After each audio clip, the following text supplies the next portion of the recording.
Shalom. Salam sejahtera di dalam kasih Kristus. Pesan penting seputar rencana mau membangun gedung gereja atau gedung ibadah, khusus bagi yang punya rencana ke depan. Yang sudah-sudah ya sudah. Kenapa saya mau berbicara seputar itu? Karena di banyak tempat pertemuan gereja selalu ada masalah. Dampak dari persoalan masalah salah satunya cerita tentang gedung gereja itu dibangun.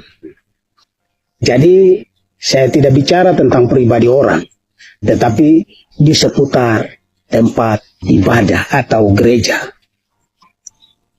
Kalau engkau punya cita-cita dan kerinduan mau bangun gedung gereja, pesan ini penting. Ingat, jangan jadi pelayan Tuhan, hamba Tuhan yang mau merintis.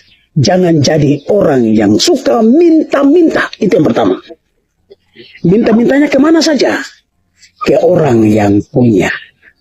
Itu tidak boleh. Itu yang pertama. Yang kedua, jangan suka minta melalui proposal-proposal ke swasta atau ke pemerintah. Itu tidak boleh. Karena uang yang engkau ajukan itu akan menjadi pukulan telak di kemudian hari. Kenapa bisa begitu? Karena begini. Mungkin pemerintah sudah alokasikan anggaran untuk sebuah desa. Mungkin membangun apakah? Atau mungkin ini uang anggaran ini dialihkan tujuannya ke sana ke sini sebenarnya.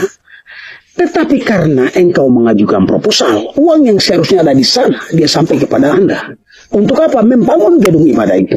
Ingat, uang itu bukan tempatnya di situ, tempatnya di sana. Itu satu persoalan.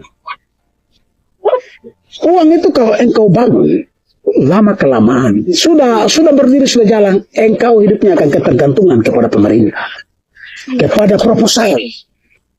Dan Tuhan itu hanya simbolis saja. Tuhan itu hanya cerita.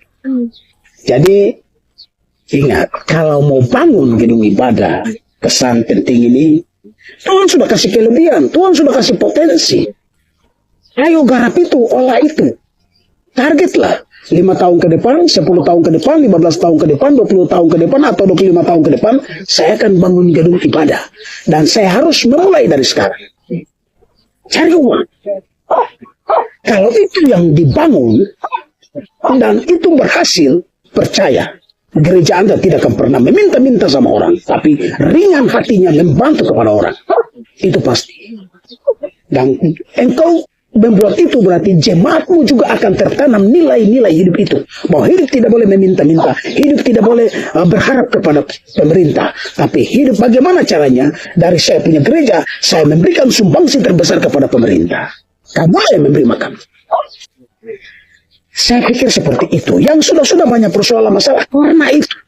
Jadi bagi yang rindu untuk membangun tempat pertemuan yang baru, pesan ini harus diterima. Ayo Tuhan kasih potensi toh, karunia ada tuh, kelebihan ada. Garap itu, olah itu, menghasilkan uang lewat itu. Tabung sedikit demi sedikit. Target 5, 10, 15, 20, 25 tahun ke depan saya bangun gedung. Kalau itu yang terjadi, nilai kualitas jemaat akan bertumbuh. Karena ini dampaknya ke manusia.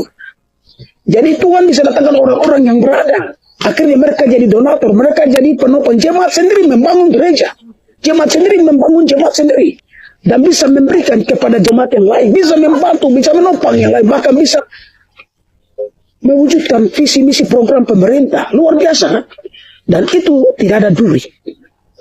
Jadi kalau uang bantuan proposal dari pemerintah itu sebenarnya ke sana, tapi dia masuk ke sini, itu masalah. Dampaknya ke manusia. Shalom, Tuhan Yesus memberkati.